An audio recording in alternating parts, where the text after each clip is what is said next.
As dads, some days we feel like we have all the answers, and some days we feel like we don't have a clue. If that describes you, you're at the right place. This is the All Pro Dad Podcast.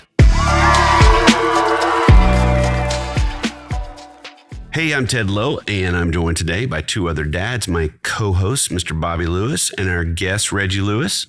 Thanks, you guys, for being here. Yeah, man. Yes. Between the three of us, we have kids in almost every age and stage. And as you guys know, each week we take a look at just one question and we talk about what we did wrong mostly, maybe some few things we've gotten right and what the experts say. And then at the end, what do? We give them a pro move, something that's going to be small and doable, but powerful. Yeah. And so, Bobby, what's our question of the day? Yeah. Question of the day is, who do I ask to help me be a great dad? Big question, because I think a lot of us, I'll speak for myself, maybe not you guys, but a lot of us feel like, yeah, we got this. Mm-hmm. Yeah, we can handle this. Yeah. I'm more, you're like a golfer. Yeah, I'm a golfer. I'm a golf dad. I'm not a football dad. I got this all on my own shoulders. I'm going to hit this shot by myself and be good. I think we need to start trying to be more football dads. We're on a team, not necessarily doing it on our own. I like that. Was there a guy in your guys' life who, other than your dad, who played a dad-like role at times that was important to your life? I don't think anyone could have replaced the role that my dad played in my life. But if I had to come up with something, someone who was very close, my grandfather was that too. And I think that's a blessing because not everyone lives near their grandparents. I was blessed to have my grandparents nearby. And so my grandfather, he was at all the baseball games. He went to all the piano recital, all the stuff that his grandkids were doing. And I think that was important because it wasn't just one guy. It was multiple guys that were there. My dad and, grandpa was there, and we had uncles who would show up. And I think it was like a community deal. Everyone's raising these kids, we love these kids. We want them to do well. And, I'd say my grandpa probably. Yeah. Oh, that's amazing. I have a bit of the opposite, where I can't recall growing up and having another adult man who played an important role in my life. And as I got older and gained mentors and people I go to, read different books from phenomenal authors, I then realized the value and importance of having another adult male role model. And so I look at that, and introduce them to my children so then they can play that positive role in their lives. Yeah. I wonder how many dads saw the title of this podcast pop up on their podcast feed or on YouTube or whatever, and were like, that's a weird question. Yeah. I wonder how many guys out there are thinking like, why do I need help doing this? Right. Maybe they're thinking that. I don't know. Bobby, I want to rewind just a second, and I hope you're okay with me asking this, but you were actually raised by your stepdad, right? And so I think that speaks volumes. You said dad and didn't even bring that up. When I think of somebody, another person playing a role, can you talk a little bit about that? Because I know we have some stepdads going, I'm kind of unsure about my role. Can you talk a little bit about that? Yeah, I think and there's a lot of families in this situation now. I think it's something like a quarter of children in the United States are raised in a home without their biological dad. And that number may be a little off, but I think that was the last stat that I read. It's a big number, 1 out of 4 kids. And so you may be in a situation where you are stepping into a home as a man who you are now assuming a dad role. And, you don't maybe even understand how to do it quite right yet. Yeah. The goal, and we've talked about this in other podcasts as well, is just to keep showing up. And then from there, don't try to do it on your own. I mean, that's what the entirety of this particular podcast is going to be about. And we're going to get into that more and more. But there's already enough pressure to come in and feel like you got to fill these very big shoes and you got to just be this influential role. But if you go into it thinking you've got to do it all on your own, inevitably you're going to stumble because it's just too much for you to carry. So that's what I hope that we convey today is that, don't be ashamed to ask for help. My dad, he had to ask for help, I think, more than the average dad, because my mom passed away when I was 10. So he was having to play mom and dad. I grew up with, both sides of my family, mom and dad side, lots of family members. So I watched that. I watched uncles that were just, they were just bonus dads. I know that's the term for stepdads now, but they really were bonus dads. And I even think about teachers and different guys in my life. I remember I just had this one teacher in 8th grade. And I was going through the toughest time, and he's like, "Hey, you know something?" He goes, "I get a student. Every couple of years, it's just special. I think it's you." And I was like, I mean, it floored me. And I was isn't it crazy all these years later and I can remember that exact thing? Well, you and I both said similar things, whereas, we had an uncle or we had a grandpa or whatever, and you were looking for that guy. Not everyone's going to live next to their family members. You know, there's people that are listening to this who live in California and grandpa lives in New York or their brother lives in Texas. Like, you don't have built-in family. So who are you going to put into that role? You know, I think naturally God kind of builds out family so we can support each other. But if your family is living far apart, you got to like build a family around you. And that's what we're talking about. Like, who is it that you're going to trust enough to kind of hold you up when you're weak as a dad and kind of get you into that mode where you can be the best for your kids. That's what we're trying to identify here. And I look for dads who have gone before me, and I examine the relationships that they have with their kids to this day, right? You have older children and you have spoken about the relationship you have with your kids, and them being older, I'm like, this is amazing. I need to glean from all this information. And so that's who I asked for advice on how to be a great dad. Dads who have and hold this relationship that is a sacred relationship with their children as they've gotten older. And I remember I've gone to a mentor of mine, and I asked him, what are some things you learned about being a dad? And he said, Reggie, the thing that I would apply and that you should know is that put your best foot forward. Just put your best foot forward. Will it be the best?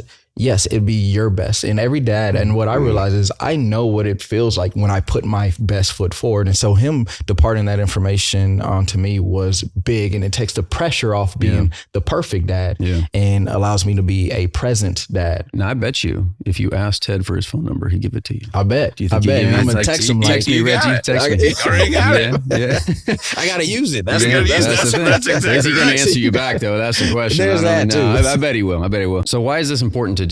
I know that for me, a lot of the things that I want to glean from podcasts like this is like, what's the point? Well, here's the point. You need people to help you. And here's why. You might be missing something. That's point number one. I think we all want to be the all-knowing dad that never gets it wrong, that's always saying the most influential right thing at the right time. But you might be getting it wrong, and you need someone there to help you out with that. Not me.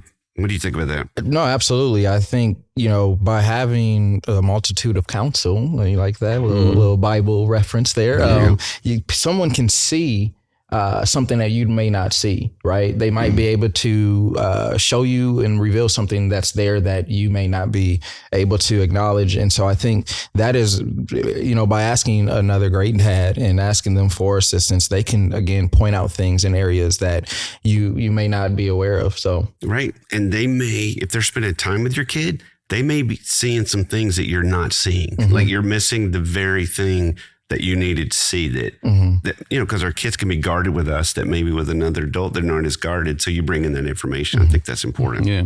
So point number one, why do we ask people to help us be a great dad? Point number one, you might be missing something. Point number two, you might be giving your kid bad advice. Yeah.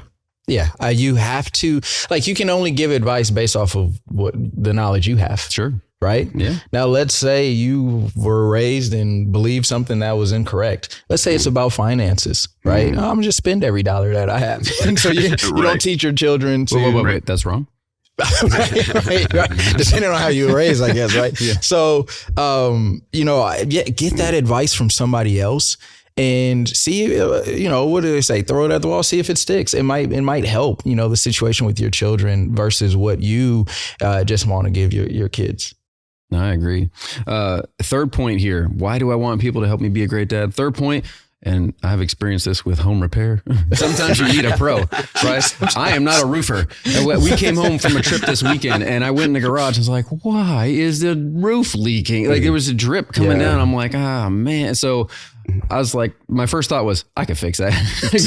No, I'm not a roofer. Sometimes you need a pro. And that doesn't just apply to like home repair and like car maintenance or whatever. That applies to parenting. Yeah. Sometimes you need 100%. Help with people who have done this longer, who have studied this stuff, who have just, someone like Mark Merrill, founder of Family First, He's got kids who are in his 30s. I don't have kids in my 30s. I want to talk to Mark about some of this stuff, you know, you got to bring in a pro sometimes. Yeah. Yeah. I think you say if that person is a pro of 20, 30 years, right? Their children are 30 years old, 40 years old. I always like to look at it as, okay, if my kids are 10 and their kids are 40 and they know what they've been doing for this long, I eventually can like put myself above or ahead of time. Right. So I learned what they're teaching and they've had kids for 40 years. Now I can apply it to my 8-year-old, my 9-year-old, my 10-year-old, you know, so bring in the pro. They've been around it longer like than Ted. Well, we're going to skip that part. Take that on the blooper reel. But I think sometimes there's the literal professional that knows how to speak in where your kid is. You know, there's 6 of us at our house and 5 of us has been to counseling, and the other one needs to. Judson, if you're listening, buddy, it's your turn to, never mind. I don't get in trouble with Judson. But I will say there's been times where we just kind of got to the end of our parenting to say we can't help them right now. You know, Nancy, my wife, and I, we very open about this. We're both struggle with being anxious. And so we have anxious kids sometimes, you know, 2 Chihuahuas had Chihuahuas, go figure. And so, but we've had to bring in pros to kind of help them in. So don't be afraid to do that. And I think what's ironic about counseling is I think people are afraid to go. They've got this fear of it. But when you get in front of that person, they're the greatest at dissolving the fear. Yeah. Right? You leave going, oh, you didn't overreact. You didn't think that was unsolvable. You know, and so I just think sometimes don't be afraid, dads, if you're listening right now and you're going, we don't know what to do. That's okay. You're not alone. There's people that do. Just seek out their help. Yeah. You know, I would think to what you were saying, you know, bringing in someone who has dedicated their lives to such profession, right? It reminds me, like, if your child is in a sport, you want them around people who are great at that sport. You know, that's why you don't teach them yourself. You get them around private lessons and private all that. lessons. And I think, you know, we could apply the same thing to our parenting. You know, like, hey, you know what? I'm not the best of this. And so, you know, let me go get some help. Let me tag the professional in to help us all figure this out. And I think that's the greatest, you know, gift you could potentially give yourself is bringing in that pro. So you might be missing something. You might be giving your kid bad advice. Sometimes you need a pro. And then one more really good point about this is you will feel less pressure as a dad if you're not holding the weight of the world on your shoulders at every turn of parenting. Yeah. You know, I know you were talking about feeling that pressure sometimes as a dad. Yeah. Yeah. I mean, and you can, because you're in the moment, you know, it's kind of like, hey, I have to make a decision here as a dad, and who do I go to? But that's why, you know, you go get that knowledge, and now you're applying, because life and children are going to give you the circumstance, right? You're always going to be getting the circumstance of, you know, how to teach, how to train, how to answer, and how to care for, and how to discipline. And so it is, you bring these tools into this situation. So if you go get that knowledge, oh, you know what? I'm just going to go to the book that I read in this quote, and I'm going to apply that to this situation, you know, to take this pressure off. You think most guys feel that pressure though? 100%. You think so? Yeah, we all do. My hope, and I ask because hopefully that means you understand that parenting is important. Like that's what, like I don't feel pressure to do things that are like, it's not that big a deal. Like if I'm mowing the lawn and it's not perfect, whatever, I don't care. Like move on. But my lines aren't right. Who cares? It's okay. It's gonna grow back. Well, you care. I care passionately for some bizarre reason. I got a hole in the roof. I got bigger problems than the lawn. But it's like, you know what? It doesn't really matter. Whatever. I don't feel pressure to fix that. But parenting's a big deal. Yeah. Right. And so maybe the pressure is a good thing, but it can go too far. Just to have other people to say, hey, I don't have to have all this figured out. It's huge.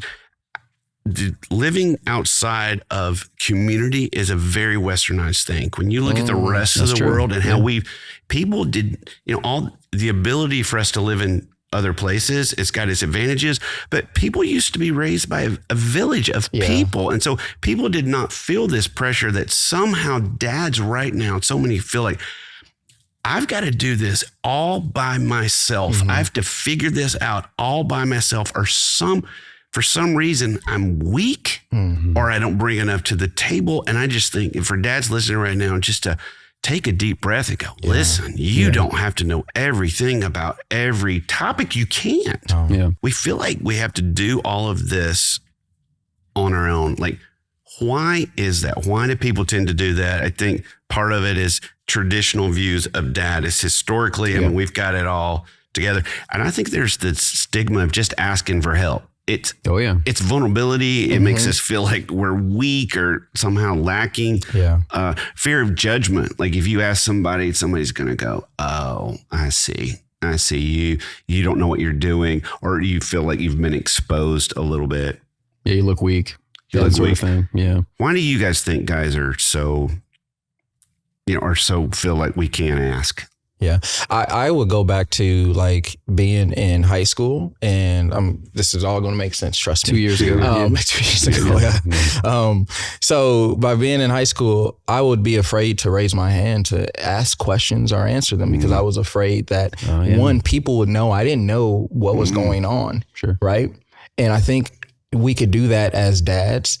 And it exposes us in a positive way, right? It puts us in a positive light because we're like, hey, I have a question about parenting. I would do it the other way. Okay. Where I would just like talk until I got it right. Oh, see, there's that. Or like, oh yeah, I don't really know, but I'm going to give you the 9-minute answer to this question that really only required 3 words. And eventually I'll get something coherent in there, right? And that's just as bad. Yeah. That's just telling on yourself that you didn't really know what you were talking about, right.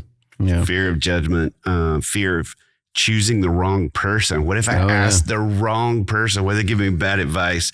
And this one's kind of tough, but the desire to be the hero. Like we want to be our kid's hero. Like, and heroes have answers, and heroes are not bringing people in. But I think the right definition of a dad that's hero is they are bringing in whoever they need for their kid, to help their kid. That's when you're saving the day more than ever. Yeah. It's when you're helping them find that help. Yeah. No, I agree.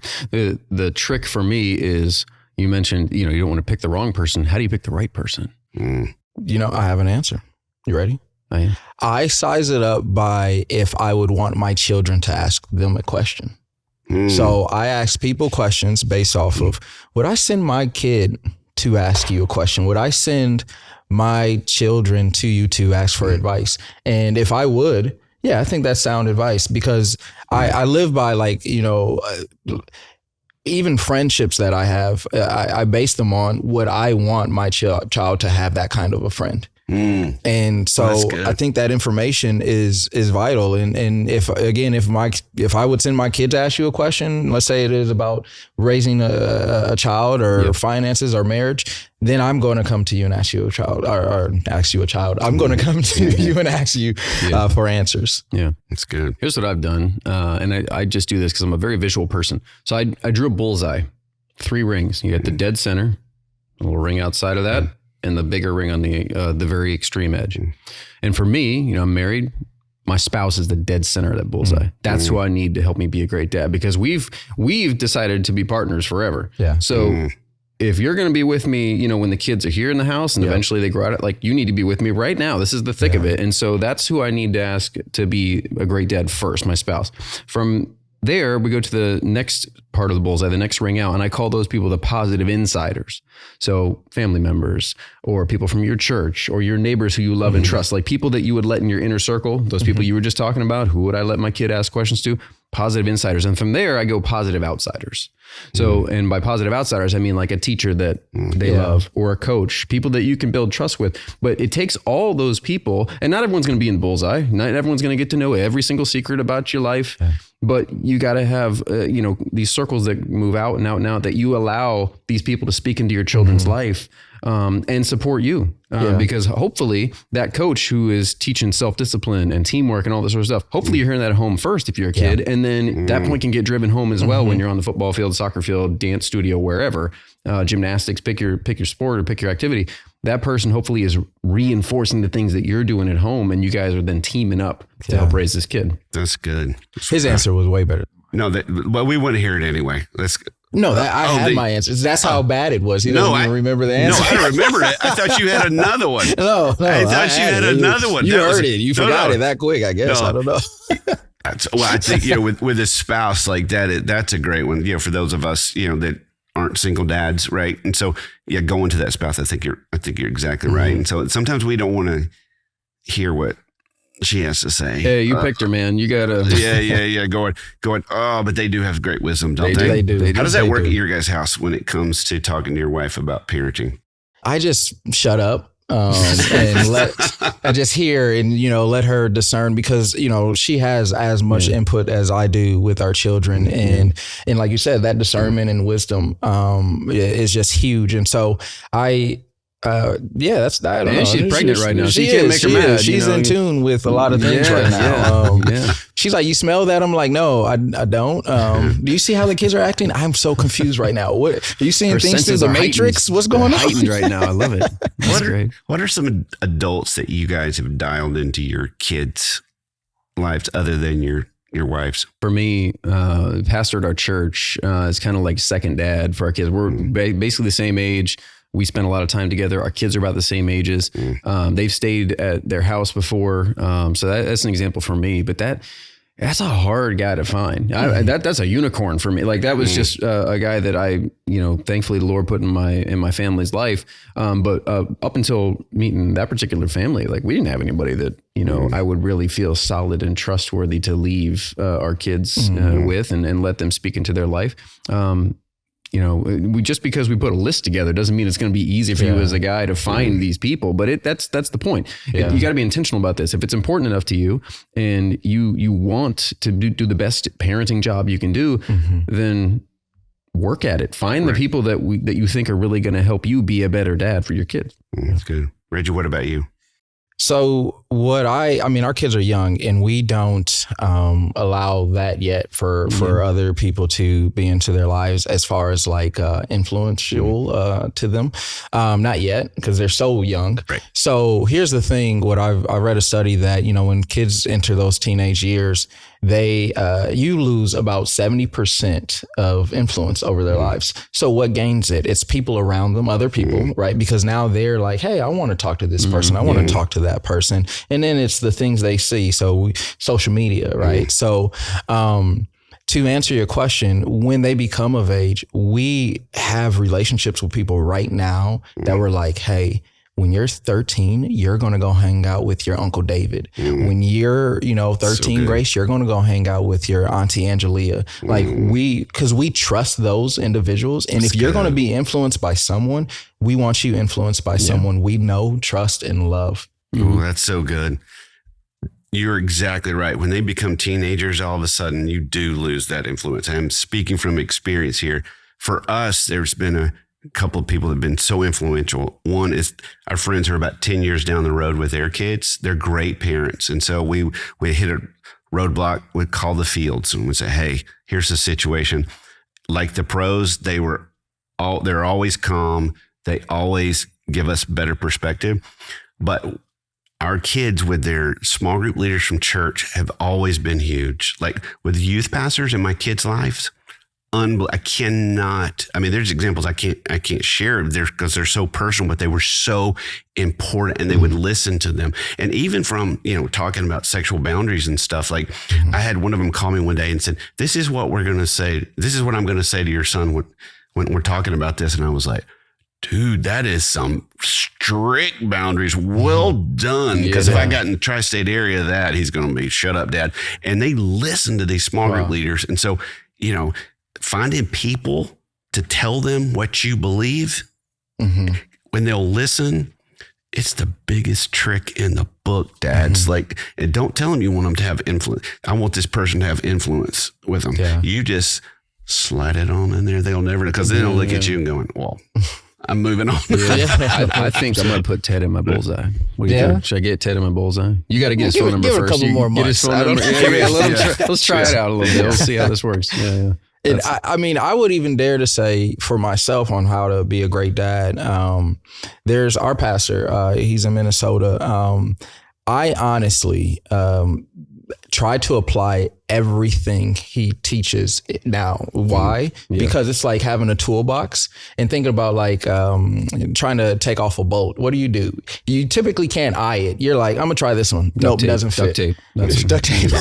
I'm gonna try this. Nope, doesn't fit. Yeah. But you have the toolbox. And so I look at people who are like a toolbox, and I'm trying the things that they have coached me to. Yeah. And I'm like, well, that doesn't fit for my child. I'm not mad at that. Yeah. Because it's directing me to find the right fit and to apply the right pressure and to take off the right, the things of that nature. So that's what I would do. I would absolutely get somebody who I'm like, let me just try it all. And I think the more people you have, the more wrenches you have in the toolbox that you can use. Correct. Because, like you were talking about, the youth pastor who says, oh, these are the sexual boundaries. Okay, maybe that's a hard conversation to have with your teenage son or daughter, but they trust that person. Okay, wrench number one, we're going to talk to you about this. And then you have somebody who's going through an anxiety situation. Oh, well, I got someone else who I know that I trust that they can talk to me about it. Keep adding wrenches to your toolbox. Yes, good. That's good. You guys, it just feels like an easy yes. Or as my dad said, boy, that's a no-brainer. But this is important. So, I think having other adults in our kids' life will make us wiser and calmer and happier. Therefore, I think our kids are going to be wiser, calmer, and happier. So, Bobby, what is our pro move? Pro move of the week. Take one small step to dial in another person in your kid's life. Not 18 people. You don't have to do that if you don't want to. If you want to go real big on it and try to get, a bunch of new voices, go for it. But just small steps. One voice, add them to your kid's life, and it'll help you be a better dad. I love that. You guys, thank you. I always learn from you guys. I appreciate that. So duct tape is the way to go for your roof. Yeah, text me later. That way I have your phone number. Okay. This is duct tape. Yeah. Thank you guys. And thank you for all of you that are listening. We know you have got a lot of options. We hope today has been helpful. And we'll see you back next time on the All Pro Dad podcast.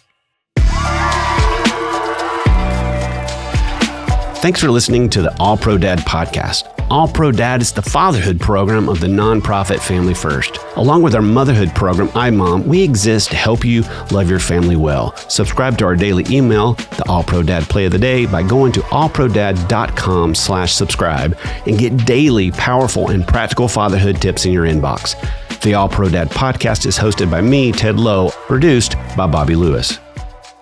As we wrap up today, I want to share something that's important to us here at All Pro Dad. We believe that every child deserves to know the love of a mom and a dad. We hope you believe the same thing and might even be willing to take an extra step to change a child's life.